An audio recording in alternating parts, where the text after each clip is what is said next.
తీరా ప్రభుత్వంలో ఉన్నారు కదా.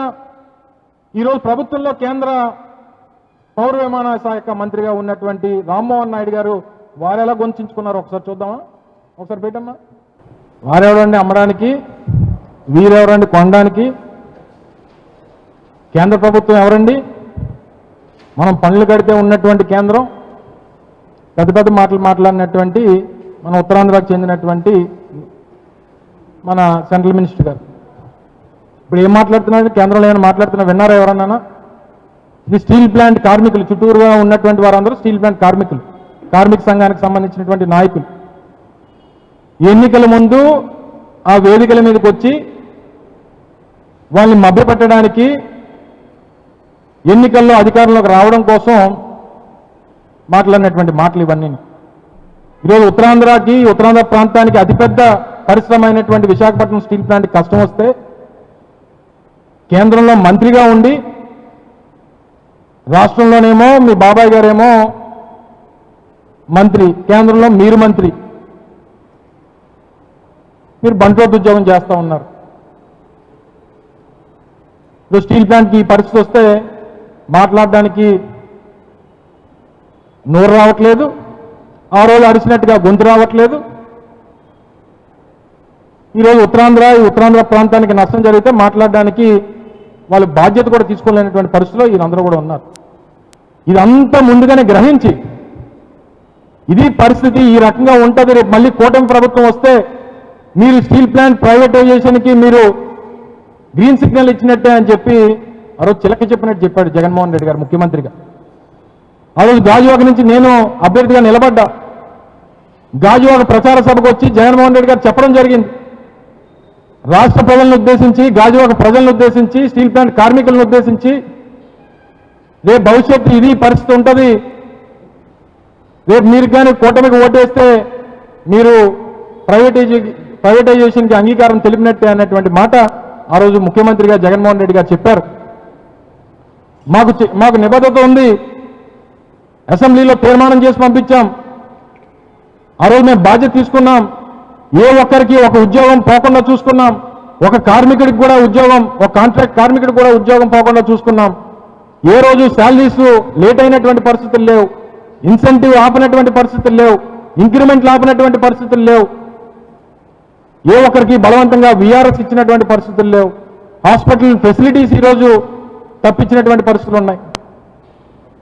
ఈరోజు ఎంప్లాయీస్ ఎవరైతే క్వార్టర్స్లో ఉంటున్నారో క్వార్టర్స్లో ఉన్నటువంటి ఎంప్లాయీస్కి సబ్సిడీ రేట్స్ మీద పవర్ ఇచ్చినటువంటి పరిస్థితులు ఉంటాయి. ఈరోజు ₹10 ఉన్నటువంటి యూనిట్ ధరని 8-9 రూపాయలు చేసేసాం. ఇవన్నీ ఆ రోజు చెప్పాం. సరే, ప్రజలు ఏదో నిర్ణయం తీసుకున్నారు. ఒకసారి జగన్మోహన్ రెడ్డి గారు ఎన్నికల ప్రచార సభలో ఏం చెప్పారు ఒక్కసారి మీకోసం ప్రజలు కూడా మళ్ళీ ఒకసారి గుర్తు చేయాలనేటువంటి ఉద్దేశంతో. స్టీల్ ప్లాంట్ ప్రైవేట్ పరం చేయమని చెప్పి స్టీల్ ప్లాంట్ ప్రైవేట్ పరం చేయమని చెప్పి అందరూ ఆలోచించండి, అందరూ ఆలోచన చేయమని అడుగుతా ఉన్నా. ప్రతి అందరూ ఆలోచన చేయమని అడుగుతా ఉన్నాను, ప్రతి అక్కలు ఆలోచన చేయమని అడుగుతా ఉన్నా.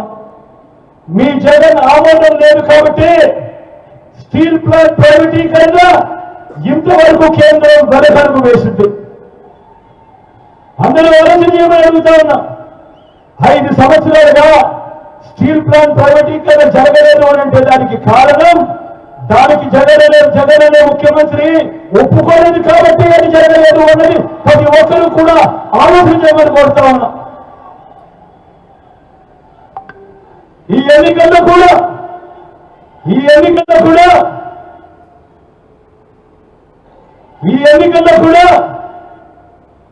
కూటమిని ఓడించి నా తమ్ముడు ఎవరికి ఓటు వేసి మొత్తం దేశానికి ఒక గట్టి మెసేజ్ ఇక్కడ నుంచి పంపించండి అని కోరుతా ఉన్నా.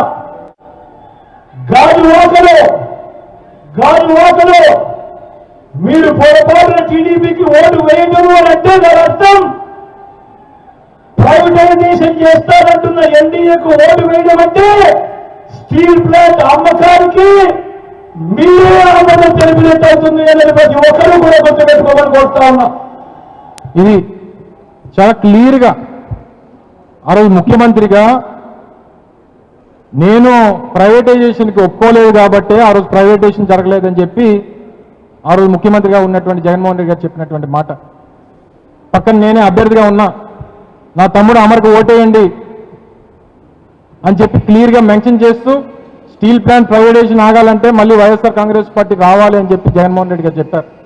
పొరపాటున తెలుగుదేశం పార్టీకి ఓటేస్తే మీరు స్టీల్ ప్లాంట్ ప్రైవేటైజేషన్కి మీరు అనుమతి ఇచ్చినట్టే అన్నటువంటి మాట కూడా చెప్పడం జరిగింది.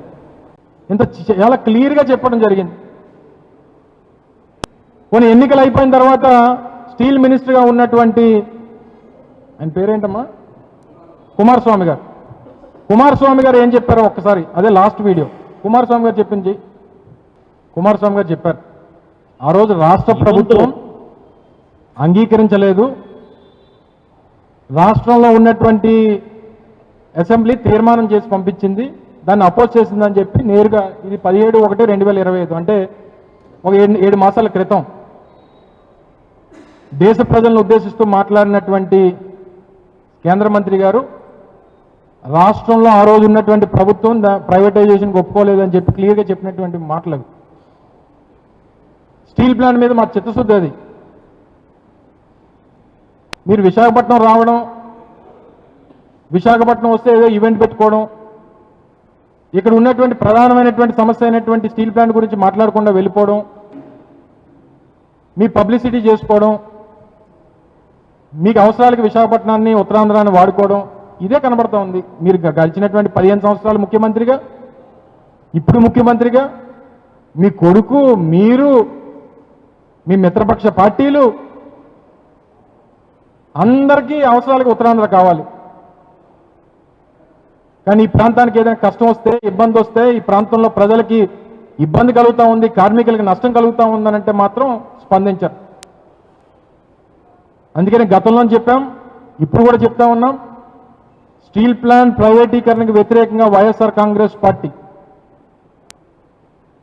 ప్రతిపక్షంగా మా బాధ్యత, 40% ఓట్లు కలిగినటువంటి మా రాజకీయ పార్టీ జగన్మోహన్ రెడ్డి గారి నాయకత్వంలో కలిసి వచ్చినటువంటి కార్మిక సంఘాలు, కలిసి వచ్చినటువంటి యూనియన్స్, మిగిలినటువంటి ప్రజా సంఘాలు, కలిసి వచ్చినటువంటి రాజకీయ పార్టీల్ని అన్నింటిని కూడా కలుపుకొని దీని మీద ఒక పెద్ద ఎత్తున కార్యాచరణ రూపొందించబోతా ఉన్నాం. కార్మికులకు అండగా నిలబడతాం, భూములు ఇచ్చినటువంటి నిర్వాసితులకు అండగా నిలబడతాం, ఉద్యోగాలు కోల్పోయినటువంటి కాంట్రాక్ట్ కార్మికులకు అండగా నిలబడతాం, ప్రైవేటీకరణ ఆపకుండా, ప్రైవేటీకరణ జరగకుండా ఆపేటటువంటి బాధ్యత తీసుకుంటాం. ఇవన్నీ కూడా వైఎస్ఆర్ కాంగ్రెస్ పార్టీ బాధ్యత తీసుకుంటుందని చెప్పి మరొకసారి మీ ద్వారా ప్రజలందరూ కూడా తెలియజేస్తూ, ముఖ్యంగా కార్మికులు తెలియజేసుకుంటూ, ఈరోజు సమావేశంలో పవన్ కళ్యాణ్ గారు సమాధానం చెప్తారా, లేకపోతే లోకేష్ గారు కూడా ఇక్కడే ఉన్నారు, వారు సమాధానం చెప్తారా, వారు ఏ హామీ ఈ రాష్ట్ర ప్రజలకి, కార్మికులకి స్టీల్ ప్లాంట్ విషయంలో ఇస్తారా అనేటువంటిది వేచి చూస్తాం. త్వరలోనే దీని మీద కార్యాచరణ కూడా రూపొందించబోతా ఉన్నాం అనేటువంటి విషయాన్ని మరొకసారి మీ ద్వారా ప్రజలందరూ కూడా తెలియజేస్తా ఉన్నాం.